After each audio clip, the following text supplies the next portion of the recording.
चलो बेटा आगे बढ़ाता हूँ टॉपिक को। अब यहाँ से ना टॉपिक और इंटरेस्टिंग हो जाएगा आपका, ट्रस्ट मी। अब हम यहाँ पर ये बात कर रहे हैं कि जो नॉन लेबर इनकम है, जो भी हमने अभी लास्ट स्लाइड में डिस्कस किया, उसके साथ अगर असेट इनइक्वालिटी आ जाए तो वो क्या असर दिखाएगी लेबर मार्केट पर। जो मैं बोल रहा हूँ मैं अभी इसको आपको शो करके दिखाता हूँ, प्रूव करके दिखाता हूँ। हम यहाँ पर एज्यूम करेंगे कि कुछ लोगों के पास एसेट है, लीज पर दिए हुए लैंड है जिससे वो रेंट कमा रहे हैं, और कुछ लोगों के पास सिर्फ वेज इनकम है। आइए पढ़ते हैं, शुरू करते हैं बेटे। So let's assume only food is produced in the economy using land and labor. There are many individuals with same capacity curve. The only other asset is land which everybody has in different quantity. यही हो गया ना asset inequality। तो sir अभी तो आपने कहा था कि खाली वेज पे डिपेंड करेंगे कुछ लोग, और कुछ लोगों के पास रेंट और वेज दोनों होगा। हाँ, मैंने अभी भी कह रहा हूँ, बट आप तो यहाँ स्टेटमेंट में लिख रहे हो कि सभी लोगों के पास लैंड है, किसी के पास कम, किसी के पास ज्यादा। तो सर रेंट तो फिर सबके पास ही आ जाएगा ना। रुक जाइए सर, रुक जाइए। The demand curve for labor is the sum of demands for labor that all households have to cultivate their land. With some household with plenty of land, their demand will exceed of what they can supply on their own land. There will be, there will be employers of labor, or I should be saying, they will be employers of labor. Households with little or no land will be employees or net suppliers of labor. जिनके पास negligible land है वो भी बेटा veg income पर ही depend कर रहे हैं। ठीक है, इसलिए स्टार्टिंग में बोला। और कुछ लोग हैं जिनके पास बिल्कुल ही लैंड नहीं है। तो सर आपने ये लाइन ऐसे कैसे लिख दी? मैंने कहा भाई मैंने नहीं लिखी, रीडिंग्स ने लिखी। कौन सी लाइन जो परेशान कर रही है? सर ये the other asset is land which everybody has in different quantity. हाँ, तो उसका मतलब है किसी के पास बहुत ज्यादा, किसी के पास कम, किसी के पास बहुत कम। And yes, you can include zero वाले एज वेल। ठीक है, ये कोई क्वांटिटी होती है, जीरो कोई क्वांटिटी होती है। अरे भाई देवराज रे से लड़ाई कर भाई। आगे बढ़ते हैं जी। Those households that have approximately the land needed to absorb their own labor will be the family farms who do not participate in labor market. So अगर मेरे पास बहुत बड़ा लैंड है, मैं अकेले खुद उस पर पूरी लेबर सप्लाई नहीं कर सकता, सफिशिएंट नहीं पड़ेगी, तो मैं बाहर से लेबर उठाऊंगा, तो मैं एम्प्लॉयर हो जाऊंगा उन लेबर्स का। अगर मेरे पास जितना लैंड है और मेरे पास जितनी लेबर है वो बराबर है, तो मेरा फैमिली फार्म होगा, and I will not be either looking for job in the labor market, and obviously I will not also be hiring any employee. जिनके पास बहुत कम लैंड है या बिल्कुल ही लैंड नहीं है, they will be obviously searching for jobs and they will be, the respective employees.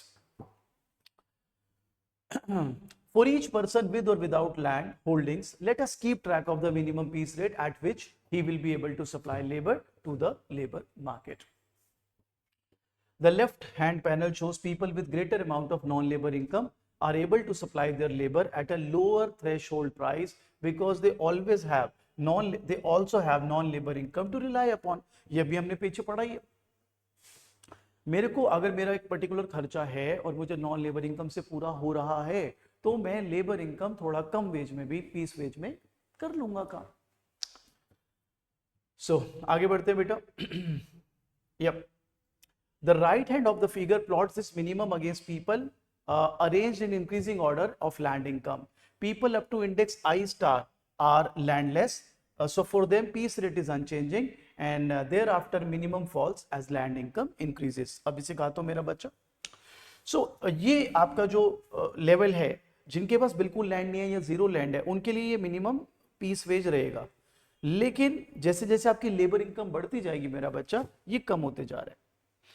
ये एक हमने थ्रेशोल्ड रख लिया कि जिनके पास इतना लैंड है उनके लिए तो ये मिनिमम इतना रहेगा, because they have to have that much in order to fund their consumption.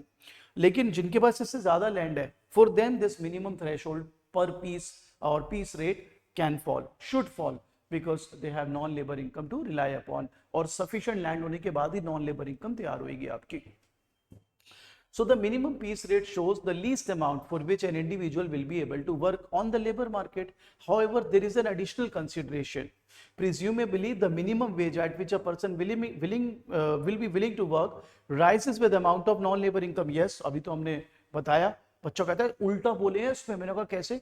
Presumably, the minimum wage at which a person will be willing to work rises with the amount of non-labor income.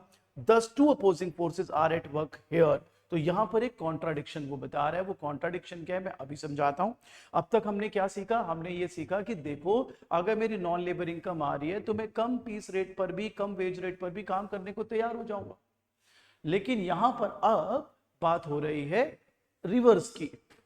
So the minimum piece rate shows the least amount for which an individual will be able to work on the labor market. However, there is an additional consideration. Presumably, the minimum wage at which a person will be willing to work rises with the amount of non-labor income. भाई अगर मेरे को non labor income आ ही रही है, then why should I be working? I will only work, I should only work when I'm getting sufficient money. भाई logic तो यही कहते हैं, substitution effect is in place. मेरे पास ऑलरेडी बहुत पैसे आ रहे हैं यार, नॉन लेबर इनकम आ रही है, मैं क्यों किसी का एम्प्लॉय बनूंगा? अनलेस एंड अनटिल मुझे अच्छा मोटा लालच दो। और सर आप अभी पीछे तो कह रहे थे अगर नॉन लेबर, वो तब है जब मेरे एक मिनिमम रिक्वायरमेंट है कि मेरे को ये मिनिमम रिक्वायरमेंट मीट करना ही करना है। इन जनरल अगर मुझे नॉन लेबर से अच्छा पैसा आ रहा है, why would I work as a labour? And if at all I want to work, I should be getting handsome wages. So अब वही हम यहाँ बोल रहे हैं, these two opposing forces are at work. यार वहां तो कुछ बोल रहे हैं, यहाँ कुछ बोल रहे हैं, रुक जा अभी एक और उल्टी बात बोलूंगा, फिर मैं एंड में उसको निचोड़ता हूं। At low levels of non labour income people will be willing to work for anything. अगर आपकी इनकम है ही नहीं तो आपको तो कम पैसे होगा तब भी आप काम कर लोगे, जबकि हमने पीछे क्या बोला था कि नहीं उसको उसने खर्चे करने के लिए तो वो उतना मिनिमम वेज पे काम करेगा ही। लेकिन मैं कह रहा हूं भूखा नंगा आदमी, उसको कुछ नहीं है उसके पास, तो वो तो वर्चुअली नथिंग में भी काम कर लेगा। सॉरी तो उल्टा ही चल रहे हो आप, बिल्कुल उल्टा चल रहे हैं, दोनों को मर्ज करेंगे। सो कहता है at low levels of non labour income people will be willing to work for anything. As non labour income increases the ability based minimum rate falls and at some point ability is no longer an issue. तो ये जो confusion create कर दी, जो दो opposing forces create कर दी, अब हम इसको मर्ज करेंगे to get the best idea out of it. So अब आपका दिमाग दो दिशा में चल रहा है कि सर मेरा पहले तो आपने कन्विंस कर दिया कि नॉन लेबर इनकम होगी तो मैं कम वेज पे भी काम करने को तैयार हो जाऊंगा, यस। अब आप कह रहे हो अगर मेरी नॉन लेबर इनकम अच्छी है तो मैं ज्यादा वेज पे ही काम करूंगा, यस। सर ये तो कॉन्ट्राडिक्टिंग है, बिल्कुल है। तो सर फिर इसको कैसे काम करें अभी बताते हैं, अभी कॉन्ट्राडिक्शन हटाते हैं आपका। चले यहां तक इसके पॉइंटर्स देख लो बेटे।